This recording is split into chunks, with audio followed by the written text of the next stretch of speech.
Listen to a conversation between a student and a professor. Hi, Professor Atkins. You wanted to see me? Hi, Bill. Thanks for coming. I wanted to talk to you about... Is there something wrong with my research paper? No, not at all. In fact, it's very good. That's why I wanted to talk to you. Oh, thanks. I think you know the department is looking to hire a new professor. Are you familiar with our hiring process? No, but what's that got to do with me?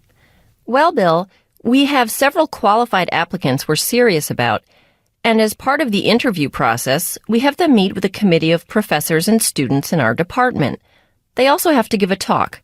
You mean like a lecture? Yes, like a sample lecture on one of their academic interests. Oh, so you can see their teaching style. Exactly. Uh-huh. Makes sense. So, I'd like to know if you'd be willing to join as a student representative on the interview committee. It'd be a good experience for you. You could put it on your resume. Oh, that'd look good for my grad school application, I guess. So, what do I have to do? The department secretary will give you a schedule of the applicants' visits. If you're free, we'd like you to attend their talks, and then later you can give us your opinion. Oh, and we usually serve lunch or snacks, depending on what time the talk is. Cool. That's another good reason to do this. When's the next talk? We actually haven't had any yet. The first one is next Friday at 10 a.m., then lunch and informal discussion with the applicant right after. Oh, well, I'm free on Fridays. If all the talks are on Fridays, I'll be able to make it to all of them. That's great. Now, you should know that this job candidate is interested in the life cycles in the forest. That's what my research is about. Yes, I know. That's why I feel it necessary to point out that even though this applicant's research interests are similar to yours, we want you to tell us what you think about the teaching of all these applicants. Your perspective as a student, how the applicant teaches in the classroom. That's what's important to us. I understand. So how many applicants are there? Let's see. We have 4, all very good candidates that we'll be looking at over the next few weeks. It's going to be a tough decision, but it'll be a good experience for you, especially if you're going to grad school. Thank you. It'll be cool to do this. I'll get a copy of the schedule from the secretary on my way out. You're welcome. See you in class this afternoon. Listen again to part of the conversation, then answer the question. I think you know the department is looking to hire a new professor. Are you familiar with our hiring process? No, but what's that got to do with me? Why does the student say this? What's that got to do with me? Listen to part of a lecture in an environmental science class. When land gets developed for human use, the landscape changes. We don't see as many types of vegetation, trees, grasses, and so forth. This, in turn, leads to other losses, the loss of animals that once lived there. But these are the obvious changes. But there are also less obvious changes, like the climate. One interesting case of this, of changes in the local land use causing changes in climate, specifically the temperature, is in Florida. Now, what comes to mind when you think of the state of Florida? Sunshine, beaches, warm weather, and oranges. Yes, exactly. Florida has long had a great citrus industry, large orchards of oranges, lemons, and the like. Florida's winter is very mild. The temperature doesn't often go below freezing. But there are some areas of Florida that do freeze. So in the early 1900s, farmers moved even further south in Florida to areas that were even less likely to freeze. Obviously, freezing temperatures are a danger to the crops. A bad bout of cold weather, a long spell of frosts, could ruin a farmer's entire crop. Anyway, before the citrus growers moved south, much of the land in South Florida was what we call wetlands. Wetlands are areas of marshy, swampy land, areas where water covers the soil or is present either at or near the surface of the soil for a large part of the year. Wetlands have their own unique ecosystems with plants and animals with special and interesting adaptations. Very exciting. But it's not what we're talking about today. Where was I? farmers moved south? Oh, yes. Farmers moved south. But the land was not suitable for farming. You can't grow oranges in wetlands. So farmers had to transform the wetlands into land suitable for farming. To do that, you have to drain the water from the land, move the water elsewhere, and divert the water sources such as rivers. Hundreds of miles of drainage canals were built in the wetlands. Now, these areas, the new areas the farmers moved to, used to be warm and unlikely to freeze. However, recently the area has become susceptible to freezes, and we're trying to understand why.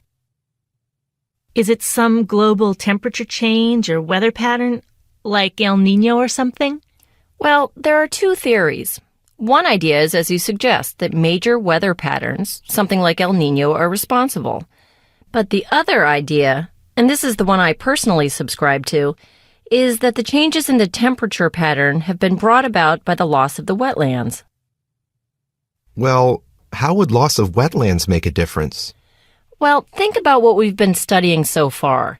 We've discussed the impact of landscapes on temperature, right? What effects does a body of water have on an area? Oh, yeah. Bodies of water tend to absorb the heat during the day, and then they release the heat at night. Yes, exactly. What you just said is what I want you all to understand. Bodies of water release heat and moisture back into the environment. So places near large bodies of water are generally milder, slightly warmer than those without water.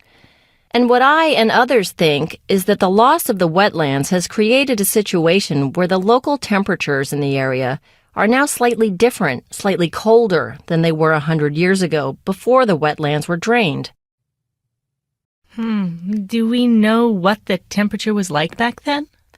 Well, we were able to estimate this. We have data about South Florida's current landscape, the plant cover, and we were able to reconstruct data about its landscape prior to 1900. Then we entered those data, information about what the landscape looked like before and after the wetlands were drained. We entered the data into a computer weather model. This model can predict temperatures, and when all of the data were entered, an overall cooling trend was predicted by the model. How much colder does it get now? Well, actually, the model shows a drop of only a few degrees Celsius. But this is enough to cause dramatic damage to crops. If temperatures overnight are already very close to the freezing point, then this drop of just a few degrees can take the temperature below freezing. And freezing causes frosts, which kill crops. The damaging frosts wouldn't happen if the wetlands were still in existence. Just a tiny temperature difference can have major consequences. Listen again to part of the lecture, then answer the question. Wetlands have their own unique ecosystems with plants and animals with special and interesting adaptations. Very exciting. But it's not what we're talking about today. Where was I? Farmers moved south? Why does the student say this? Farmers moved south? Listen to part of a lecture in a business class. Let's get started. Last time we were talking about the need for advertising. Now let's look at how you can successfully call attention to the service or product you want to sell. To succeed, you've got to develop a systematic approach. If you don't come up with a system, a plan, you risk making decisions that waste money or even drive away potential customers. But what does a systematic advertising plan look like? Well, it covers what we call the 4 M's. The 4 M's: market, media, money, message. All are important areas to focus on when creating your advertising plan. We'll look at them one by one. The first step is to look at your market.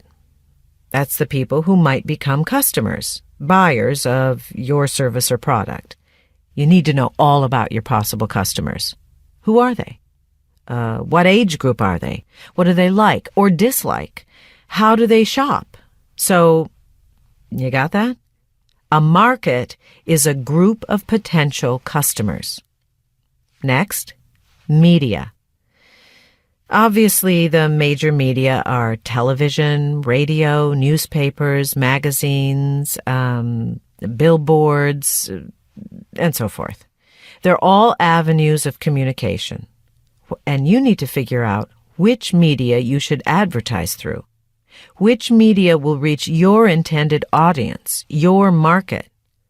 So you do research, trying to determine which media will reach the most potential customers for the lowest cost. For instance, if you have a product that, say, teachers would like, then teachers are your market. So you ask yourself, what magazines do the majority of teachers read?